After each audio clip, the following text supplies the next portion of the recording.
The Falcons have re-signed 2 players, and there's a lot of rumors out there that they could have interest in a former first-round pick who is expected to be released or possibly traded. But we'll quickly start with the 2 re-signings, and then we'll get to the rumor side of things. So Storm Norton, who I think some of you might remember, he's been a swing tackle for this team. His number was called upon a few times in 2023, filling in for Jake Matthews and Caleb McGarry. He is coming back on a 2-year contract. And then Brandon Parker, who was on the team last year, never stepped on the field during the regular season. He is re-signing as well. So the Falcons are bringing back 2 backup veteran pieces on their offensive line. These are obviously not going to be major headline news or stories or anything like that, but I do think it's always a good decision to have a good insurance policy at the tackle position, because there is nothing worse than watching your starting tackle go down and the rest of the game go downhill with him because they cannot protect the quarterback after that. So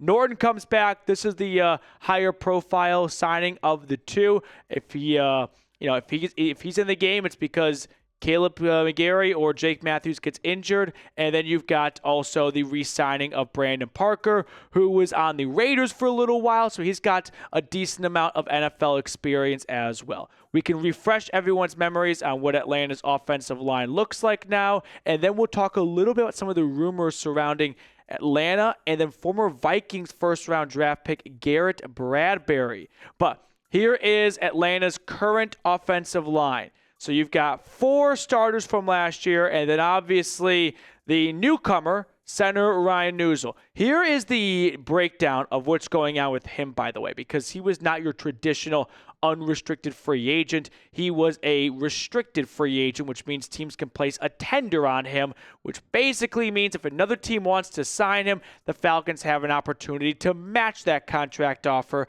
and if they don't, that team has to give him a draft pick for that player. But here's what's going on here. From Torrey McElhaney, for those keeping up with the Falcons center position, Ryan Neuzil received a right of first refusal tender, essentially meaning the Falcons can retain Neuzil if they match any offer from another team. So it's a little complicated, but for the sake of simplicity, let's just say he is on the Falcons roster and is their starting center until proven otherwise. So that's what I'm rolling with for now, but when you get this deep into free agency, I myself even get confused. And I try to be a master of this stuff since it's my job. But before we get any further, make sure you are subscribed to the channel. Brandon Parker and Storm Norton re-signed, and we're making a video for you. So if you're looking for dedication like that, this is the channel. Hit that sub button down below. Shout out, by the way, to Mr. Haha and Overlord for once again going above and beyond during our live show. So if you guys are watching right now, and if you've been watching our live coverage, you know they have been some MVPs throughout this week. So getting back to what I was talking about for just a moment earlier, and that is we've got Vikings planning to move on from their starting center, Garrett Bradbury. The Vikings have spent a lot in free agency on the interior offensive line. They bring Ryan Kelly and Will Fries, both from Indianapolis, northwest to Minnesota. And so they are looking to move on from their former first-round draft pick, Garrett Bradbury. Why does this have any meaning for Atlanta beyond the Falcons also lost Drew Dalman? Well, Bradbury, his old offensive line coach, is in Atlanta now. So you can see the connection right there. It's been a while. It's been half a decade plus, but still, if there is a desire to get back together again, because you see players sometimes want to go back to coaches they had success with, and I'd say after getting a first-round draft pick selection, he probably enjoyed his old coach. This could be something that the Falcons kick the tires on. If they don't feel like Neuzil is that great of an option for them, I don't think Bradbury is a bad center. I'm a little surprised they can't even get a trade done. I mean, when they get to the stage of planning to release, I don't know why any team would offer a trade. I mean, the Jags did this with Christian Kirk, and they got a 7th-round pick out of it, so that's all Minnesota's going to get. And maybe the Falcons do give up one of their 2 7th-round picks for him. But Bradbury, I think, would be a step up from Neuzil, who I think, by the way, is just average at best. That's not a dig. That's just a reflection of what we saw out of him last year when he started. I think it was 8 games for Drew Dalman. When Dalman came back, the run game improved. Pass protection was better with Dahlman. I think Nuzul is a solid backup. And if he has to start, I think you can probably make do hiding him in between Lindstrom and Bergeron. But I think you could definitely do better. And so I think the Falcons could and will and should look into Bradbury. And I'll talk more about that in just a second. But first things first, shout out to our friends over at Factor. Factor has chef-made gourmet meals that make eating well easy. They are dietitian approved and ready to heat and eat in 2 minutes, so you can fuel up and feel great no matter what life throws at you. With 40 options across 8 dietary preferences on the menu each week, it's easy to pick meals tailored to your goals. Choose from preferences like Calorie Smart, Protein Plus, or Keto. Now, I personally am trying to lose some weight. I heard the expression,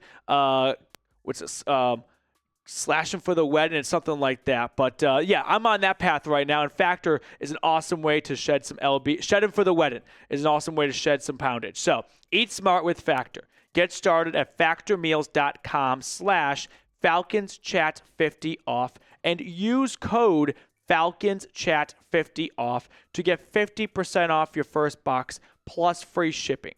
That's code FalconsChat50off at factormeals.com/FalconsChat50off to get 50% off plus free shipping on your first box. All of that information is in the comments and description of today's video, so check them out today. Factor. Shout out to them for supporting us here at Falcons Today.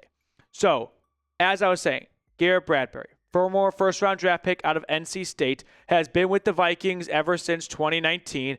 And I think for being a first-round draft pick, he's probably been a little bit on the underwhelming side, but I still think he's a quality center. He has never had a clean bill of health. I mean, been with Minnesota for 6 years, and in those 6 years, he has played a full season 3 times. So he's never missed more than what looks like 5 games, but yeah, that's definitely a little bit of a concern. You want your offensive lineman to have some continuity, to have some consistency. So he played all 17 games last year for what it's worth. I'm just looking up his PFF right now and tell you guys, because let's be honest, if you're still watching right now, you deserve maybe not a Purple Heart, but like a magenta heart, because we're talking offensive lineman, and you deserve some kind of award for sticking around for this long here. But Bradbury last year, let's see where he ranked. Out of 40 qualifying centers, he ranked 27th. For reference, by the way, Drew Dahlman ranked 4th. So I don't think you are trying to replace Drew Dahlman with Bradbury. I think you're trying to improve from your current backup plan, and this kind of fell into your lap. So just something to think about there for the former first-rounder out of NC State to the Vikings. So before we sign off, I just want to recap all the additions and subtractions so far for Atlanta in free agency, because it's been exhausting in terms of like trying to keep up with all the names and where they're going. So how about we kind of consolidate it and let you guys know where the Falcons roster currently stands. They kicked things off with a Jake Matthews extension. Then they signed Divine Diablo, who I think is going to compete with Troy Anderson for that starting job. Mike Hughes comes back to take over as CB2. It looks like a lot of money, and $18 million is not nothing, but I think it's a 1-year, $9.6 million contract. If it doesn't go well, they can move on after that. Leonard Floyd is their only and biggest pass rushing signing.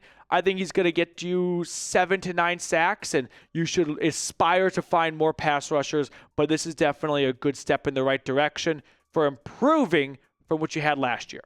Mike Ford comes over to help on special teams from Cleveland. They brought back Kadero Hodge for special teams as well. Taquan Graham re-signed, and he's on here twice. Sorry about that. We'll have to fix that. This is my mistake. But those are the additions on top of Brandon Parker and Storm Norton. So we got 6, 7, 8 moves like that. So a couple of, familiar names coming back, but a few external as well. As for the departures, Drew Dahlman, of course, going to Chicago, and Grady Jarrett following with him, Richie Grant to the Niners, Eddie Goldman to the Commanders. And I think those are all the departures they've had so far. So that is, as things currently stand in this very fluid week of free agency, where we are.